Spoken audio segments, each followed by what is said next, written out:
Did any of you know the EIN number, the nonprofit number, your school has a government number?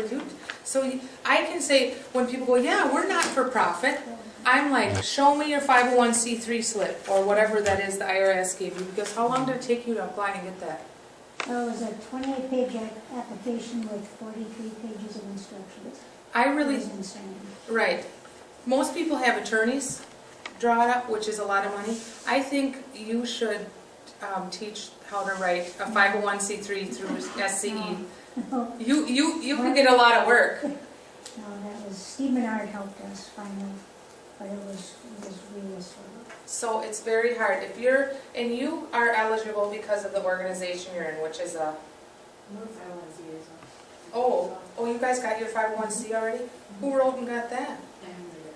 Well, be glad it's done. Be glad it's done. School, we're going to get you work. You're at a church, so you're a not-for-profit, but that doesn't mean you're a 501c3. But you're still eligible for state and federal grants because the law changed, I think under George W., that religious institutions could apply for federal funds. I'm trying to think. In your police, you're fine. You do have. Oh, you have a 501c3? For which one? For SLSD. Oh, you do? What about the archives? That one I'm not sure. That one might go through, even if it goes through the city, is it City of Bondwell? Village. Village of Bondwell? Villages are considered public entities, so you're fine. For most, and I'm not saying for all, but for most. Only the two of us entrepreneurs are probably in trouble, and Tara, I guess, if you count it. That's why we have to have partners. It's really important to have partners to team with. What was the hardest part of this? What part did you say, oh, heck no? Financials. Yes. I have a handout, or I have a slide on here that literally, any of you in education know what backwards mapping is.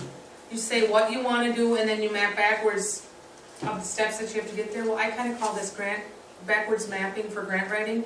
What is the due date of your grant, and you map back 12 months, and you literally lay out a calendar and say what you're going to do. You can see just from this, and if you apply for a federal grant, you're going to have almost 100 pages of stuff you turn in, probably a 40 to 50 page narrative, and then with all the budget forms, the attachments, a logic model, the key resumes, the financials, because if you have a tax exempt status, you got to put that there. If you have a negotiated indirect or direct cost rate, you got to put that in there. There's a lot of work to do, so all I'm urging you to do is don't be afraid of this, be ready to look at it. It's a general one. Once you target we're going to say 1 to 4, where 1 a year or 1 quarterly, depending on where you are and your comfort level with grant writing.